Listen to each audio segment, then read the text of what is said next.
जय श्री कृष्णा दोस्तों, राधे राधे। कृष्णाय वासुदेवाय हरे परमात्मने प्रणतः क्लेशनाशाय गोविंदाय नमो नमः।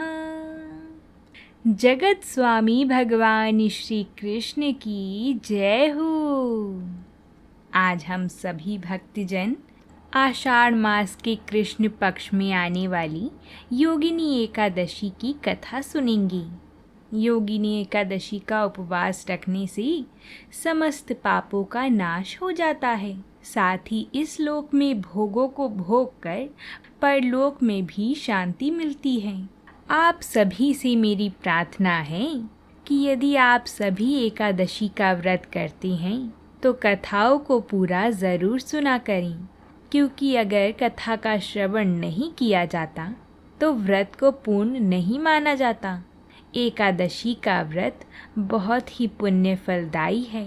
अगर एकादशी के व्रत में पूर्ण रूप से कथा का श्रवण ना हो तो पूर्ण फल की प्राप्ति नहीं होती। इसलिए कथा का श्रवण पूरा ज़रूर करें। तो आइए कथा को शुरू करते हैं। स्कंद पुराण में भगवान स्वयं इस कथा को सुनाते हैं। श्री भगवान कहते हैं, ब्राह्मण काम्पिल्य नगर में वीरबाहु नाम से प्रसिद्ध एक राजा हुआ करते थे। वे सत्यवादी, क्रोध पर विजय पाने वाले, ब्रह्मज्ञानी और मेरे भक्त थे। उनका स्वभाव बड़ा दयालु था। वे वैष्णवों के भक्त थे और मेरी कथा सुनने में सदा रुचि रखते थे। दानी, विद्वान, क्षमाशील, पराक्रमी, जितेंद्रिय और अपनी ही स्त्री से स्नेह रखने वाली थी। उनकी स्त्री पतिव्रता, परम साध्वी तथा मेरी भक्ति में तत्पर रहने वाली थी। अपनी उस रानी के साथ वह पूरी पृथ्वी का पालन करते थे और मेरे सिवा दूसरे किसी देवता को नहीं जानते थे। एक दिन महामुनि भारद्वाज महात्मा वीरबाहु के घर पधारी। उन्हें देखकर राजा ने विधि पूर्वक अर्घ्य देकर उनका स्वागत किया।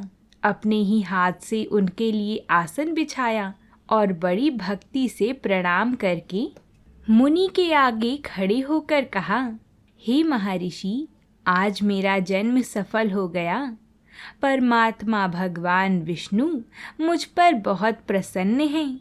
तभी तो आप जैसे योगी राज मेरे घर पर पधारे हैं। आपकी पवित्र दृष्टि पड़ने से आज मैं कोटि कोटि पापों से मुक्त हो गया हूँ। ऋषि भारद्वाज बोले, महाभाग, तुम भगवान विष्णु के भक्त हो। उत्तम प्रजाओं से युक्त वह धरती धन्य है जिसकी तुम रक्षा करते हो। जहाँ का राजा भगवान विष्णु का भक्त ना हो उस राज्य में निवास नहीं करना चाहिए। जंगल और तीर्थ में निवास करना अच्छा है, परंतु वैष्णवहीन राज्य में रहना कदापि ठीक नहीं है। जहाँ भगवत भक्त राजा इस पृथ्वी का शासन करता है उस पाप शून्य राज्य को वैकुंठ मानना चाहिए। राजन, मैंने जो तुम्हारी ओर देखा है उससे मेरी दृष्टि सफल हो गई है। जो तुम्हारे साथ वार्तालाप करती है वह मेरी वाणी भी आज सफल हो गई। तुम भगवान विष्णु के भजन में तत्पर रहने वाले परम पवित्र राजा हो। मैंने तुम्हारा दर्शन कर लिया। तुम्हारा कल्याण हो। तुम सुखी रहो। अब मैं जाऊंगा।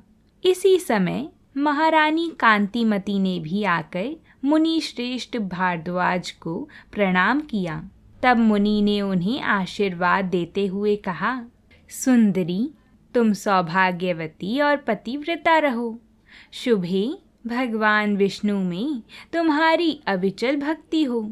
उसके बाद राजा ने पूछा, मुनि श्रेष्ठ, मैंने पूर्व जन्म में कौन सा पुण्य किया है जिससे मुझे यह राज्य, गुणवान पुत्र, मुझ में मन लगाए रहने वाली परम सुंदरी और भगवत भक्त पत्नी प्राप्त हुई है?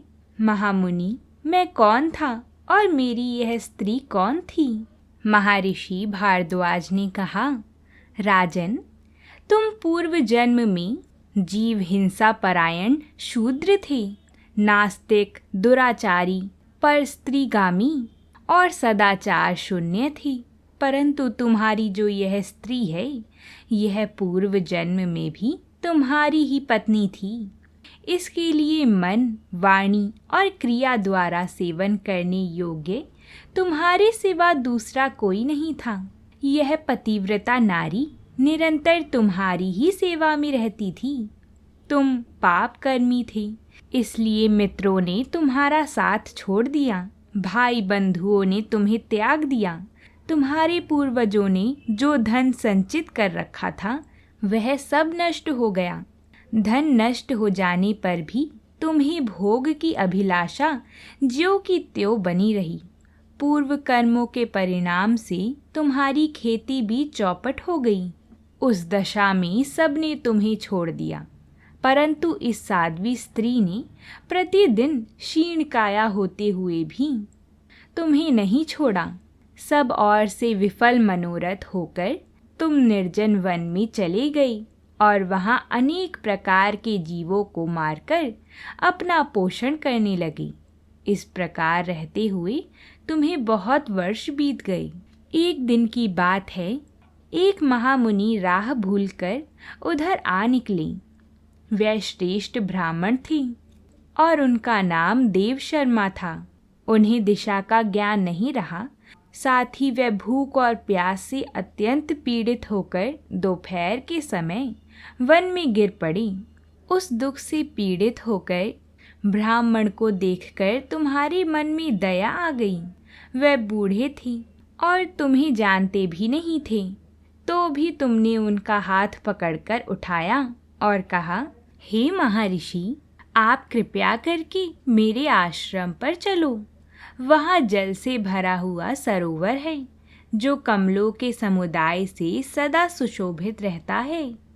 वह आश्रम सुंदर फल फूलों वाली मनोहर वृक्षों से घिरा हुआ है। वहाँ ठंडे जल में स्नान करके उसके बाद फल खाओ और शीतल जल पियो। तब ब्राह्मण को कुछ कुछ चेतना आई और वह उस शूद्र का हाथ पकड़कर जलाशय के समीप गए।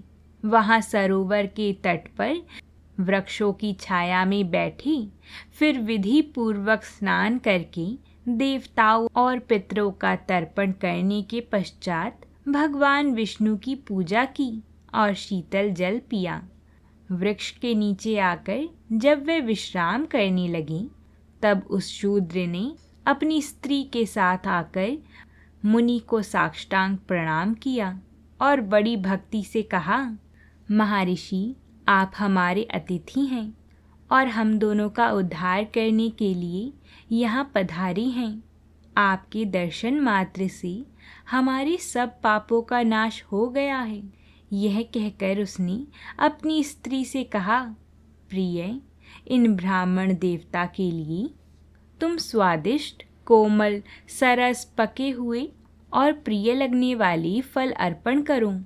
इतने में ही उसकी पत्नी ब्राह्मण के आगे फल परोस देती है। ब्राह्मण ने उस फलों का भोजन किया और ठंडा जल पीकर उनका चित्त बहुत प्रसन्न हुआ। वहाँ सुख पाकर उन्होंने पेड़ के नीचे विश्राम किया। वह पति पत्नी भी अपने घर में आकर भोजन करने लगी। फिर दोबारा ब्राह्मण के पास आकर कहा, मुनि श्रेष्ठ, आप कहाँ से इस निर्जन वन में आए हैं? ब्राह्मण ने उत्तर दिया, महाभाग, मैं ब्राह्मण हूँ और प्रयाग जाना चाहता हूँ। अपरिचित मार्ग से चलकर इस भयंकर वन में आ गया हूँ। तुमने आज मुझे जीवन दान दिया है, बोलो मैं तुम्हारा क्या उपकार करूँ? तब वह आदमी बोला, राजा भीम से सुरक्षित विदर्भ नगरी मेरा निवास स्थान है। मैं सदा पाप में ही लगा रहा। अपने वर्ण धर्म को मैंने छोड़ दिया। फिर बंधुओं ने मुझे त्याग दिया और मैं इस वन में चला आया। यहाँ प्रतिदिन जीव हिंसा करके अपनी स्त्री के साथ जीवन निर्वाह करता हूँ। महामुनि, अब इस पातक से मुझे अत्यंत खेद है और वैराग्य भी हो गया है। प्रभो, मुझ पापी के ऊपर कुछ अनुग्रह कीजिए। मेरे किसी पूर्व पुण्य के प्रभाव से आप कृपया करके ऐसा उपदेश दें जिसके प्रभाव से मुझे अपनी पत्नी के साथ यमराज का दर्शन ना करना पड़े। मैं भगवान विष्णु को छोड़कर और कुछ नहीं चाहता। तब ऋषि ने कहा, सहसा तुम्हारे मन में भगवान विष्णु के ऊपर जो ऐसी पूर्ण श्रद्धा बुद्धि हुई है, इससे तुम तीर्थ और व्रत के बिना ही करोड़ों पापों से मुक्त हो गए हो। आतिथ्य सत्कार और भक्ति से तुम्हें भगवान विष्णु का पद प्राप्त हुआ है। यों कहकर वह ब्राह्मण तीर्थराज प्रयाग को चली गई। राजन, तुमने जो कुछ पूछा था वह सब कुछ मैंने तुमसे कह सुनाया है। राजा बोले, ब्राह्मण, संपूर्ण एकादशी की उत्तम विधि का उपदेश कीजिए जिससे भगवान विष्णु की प्रसन्नता प्राप्त हो। ऋषि ने कहा, सभी एकादशी तिथियां कल्याणमयी हैं और अखंड एकादशी व्रत का पालन करना चाहिए। दशमी को नक्त व्रत करें, एकादशी को दिन में और रात्रि में भी उपवास करें तथा द्वादशी को पारण के रूप में केवल एक बार भोजन करें। इसे अखंड एकादशी कहते हैं। दिन के 8वें भाग में जब सूर्य की ज्योति मंद हो गई हो, उसी समय को नक्त जानना चाहिए।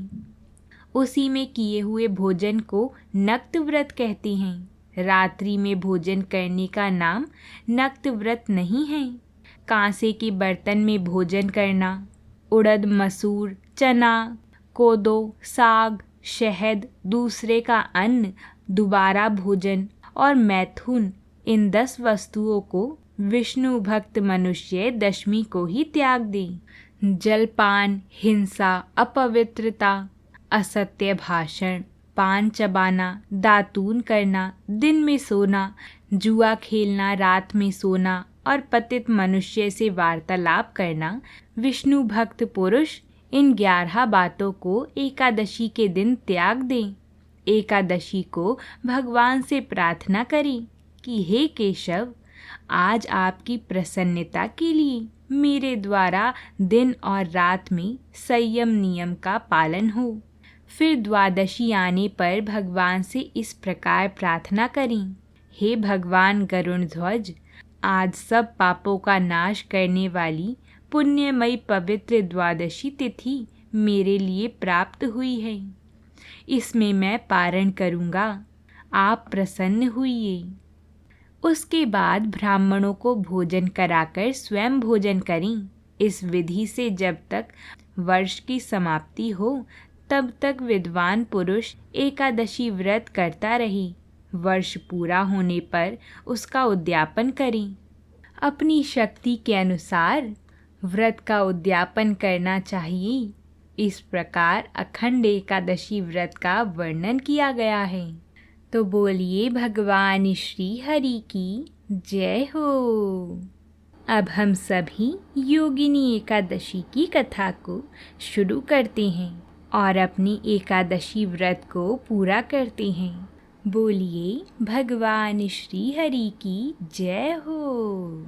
महाभारत काल की बात है कि एक बार धर्मराज युधिष्ठिर जी ने भगवान श्री कृष्ण जी से कहा, हे त्रिलोकीनाथ, मैंने ज्येष्ठ मास की शुक्ल पक्ष की निर्जला एकादशी की कथा सुनी है।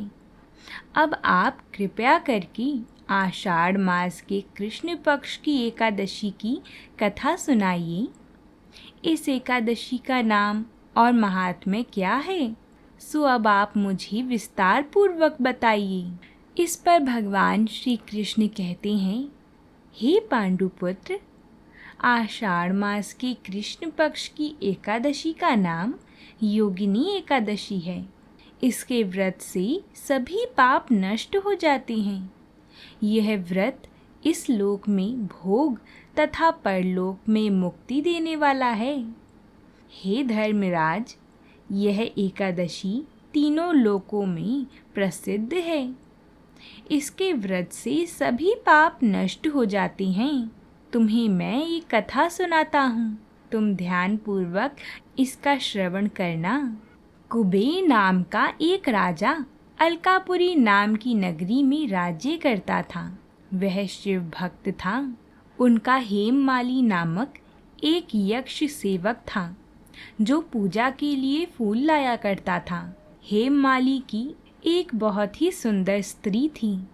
एक दिन की बात है, वह मानसरोवर से पुष्प लेकर आ रहा था, किंतु कामासक्त होने के कारण पुष्पों को रखकर वह अपनी स्त्री के साथ रमण करने लगा।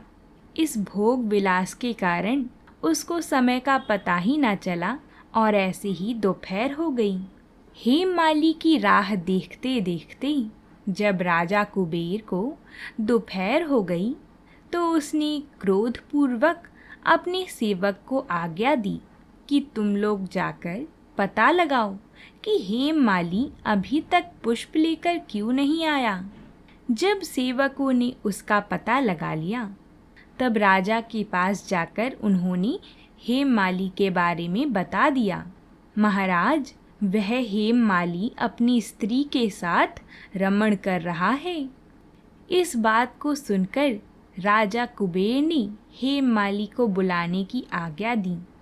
डर के कारण कांपता हुआ हेममाली राजा के सामने उपस्थित हुआ। उसे देखकर कुबेर को अत्यंत क्रोध आया और उसके होठ फड़फड़ाने लगे। राजा ने कहा, अरे अधम, तूने मेरे परम पूजनीय देवों के भी देव भगवान शिव का अपमान किया है। मैं तुझे श्राप देता हूँ कि तू स्त्री के वियोग में तड़पेगा और मृत्यु लोक में जाकर कोढ़ी का जीवन व्यतीत करेगा। राजा कुबेर के श्राप से वह तत्क्षण स्वर्ग से पृथ्वी पर आ गिरा और कोढ़ी हो गया। उसकी स्त्री भी उससे बिछड़ गई। मृत्यु लोक में आकर उसने अनेक भयंकर कष्ट भोगे, किंतु भगवान शिव की कृपा से उसकी बुद्धि मलिन ना हुई और उसे पूर्व जन्म की भी सुध रही। अनेक कष्टों को भोगता हुआ, अपने पूर्व जन्म के कुकर्मों को याद करता हुआ वह हिमालय पर्वत की तरफ चलते चलते वह मार्कंडेय ऋषि के आश्रम में जा पहुंचा। अत्यंत वृद्ध तपस्वी थे। वह दूसरे ब्रह्मा के समान प्रतीत हो रहे थे और उनका वह आश्रम ब्रह्मदेव की सभा के समान शोभा दे रहा था। ऋषि को देखकर हेममाली वहां गया और उन्हें प्रणाम करके उनके चरणों में गिर पड़ा। हेममाली को देखकर मार्कंडेय ऋषि ने कहा, तूने कौन से बुरे कर्म किए हैं जिससे तू कोढ़ी हुआ और भयानक कष्ट भोग रहा है? महर्षि की बात सुनकर हेममाली बोला, हे मुनि श्रेष्ठ, मैं राजा कुबेर का अनुचर था। मेरा नाम हेममाली है। मैं प्रतिदिन मानसरोवर से फूल लाकर भगवान शिव की पूजा के समय राजा कुबेर को दिया करता था। एक दिन मैं अपनी पत्नी के साथ बहुत देरों तक रमण करने लगा और शिव पूजा के समय फूल लेकर नहीं पहुंचा। अपनी पत्नी के साथ मुझे समय का ज्ञान ही नहीं रहा और दोपहर तक पुष्प ना पहुंचा सका। तब राजा कुबेर ने क्रोधित होकर मुझे श्राप दिया कि तू अपनी स्त्री का वियोग और मृत्यु लोक में जाकर कोढ़ी बनकर दुख भोगेगा। इस कारण मैं कोढ़ी हो गया हूँ तथा पृथ्वी पर आकर भयंकर कष्ट भोग रहा हूँ। महाराज, कृपया करके आप कोई ऐसा उपाय बतलाएं जिससे मेरी मुक्ति हो जाए। मार्कंडेय ऋषि ने कहा, हे राजन, तूने मेरे सम्मुख सत्य वचन कही हैं, इसलिए मैं तेरे उद्धार के लिए एक व्रत बताता हूँ। यदि तू आषाढ़ माह के कृष्ण पक्ष की योगिनी नामक एकादशी का विधान पूर्वक व्रत करेगा तो तेरे सभी पाप नष्ट हो जाएंगे। महर्षि के वचन सुनकर हेममाली अति प्रसन्न हुआ और उनके चरणों में गिरकर उन्हें प्रणाम करने लगा। कुछ समय बाद महर्षि के वचनों के अनुसार उसने योगिनी एकादशी का विधान पूर्वक व्रत किया।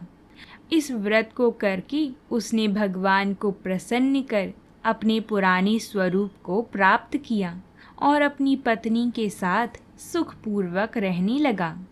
भगवान श्री कृष्ण जी कहते हैं, हे कुंती नंदन, इस योगिनी एकादशी की कथा का फल 88,000 ब्राह्मणों को भोजन कराने के बराबर है। इसके व्रत से सभी पाप नष्ट हो जाते हैं और अंत में मनुष्य को मोक्ष की प्राप्ति होती है। प्राणी स्वर्ग का अधिकारी बन जाता है। बोलिए भगवान श्री हरि की जय हो। अगर आप हमारे चैनल पर नए आए हैं तो वीडियो को लाइक ज़रूर करें, साथ ही चैनल को भी सब्सक्राइब कर लें, क्योंकि हम इस चैनल पर रोज़ एक कथा सुनाते हैं। अब हम आपसे मिलेंगे कल, तब तक के लिए प्रेम से बोलिए हरे कृष्णा।